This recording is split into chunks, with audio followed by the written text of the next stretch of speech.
Friends, let us talk about one more class that is used to manipulate the string. And this class name is StringBuffer.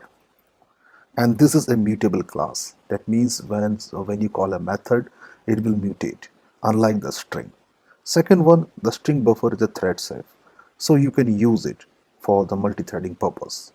A string are basically the immutables, so that's why it comes with some limitation. So how you can create an object of a string, you can use a string buffer, and it's pretty simple. You can say something like the string buffer and then use, let's say, SB.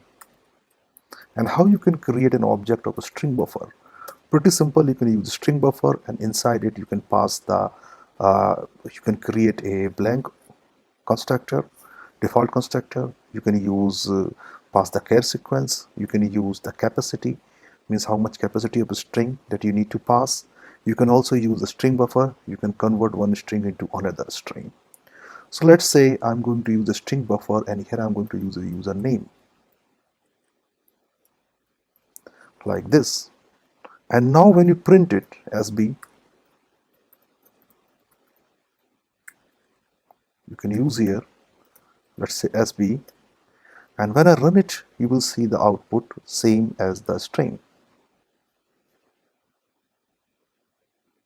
So string buffers are very helpful when you are dealing with the threading, and because it is thread safe, it is more helpful than the string. But you can go through the string, you can use the string as you can. The string buffer also comes with a lot of methods. It comes with the append, the nearly the same method that you can find in the string. It also comes with the equals method. It doesn't come with the equal ignore case, but it has a equal method. You can also find the subsequence of a string by using the subsequence method. Same way that we use in a string, that is the substring. Lot more methods are available. You can find lot of appends method, and when you scroll it down, you will have the same method char at. You can check the capacity because it's a string buffer. It will comes with an initial capacity. Once the capacity is completed, it will automatically buffer the new capacity. You can also find the delete method to delete the certain string available in substring that is available in the string buffer. You can also use some more method, index of, insert, and lot more method.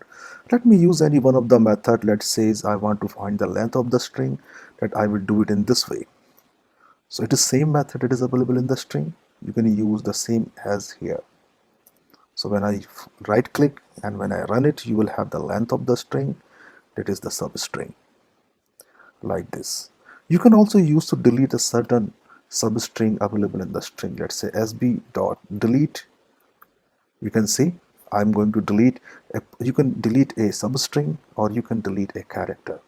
Suppose I want to delete a character at this index, so I will use a delete. Let's say I want to delete a character at a particular index, let's say 5. Now since these are mutable, when I try to print it out, that character will be deleted.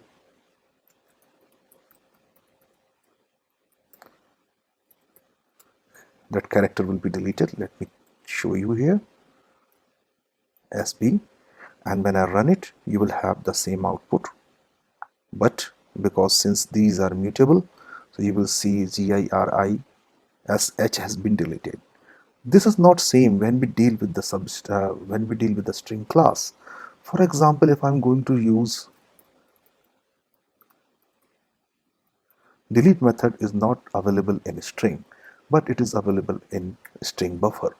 So string buffer are a little bit more useful than the string, and we use it in a programming in much more way.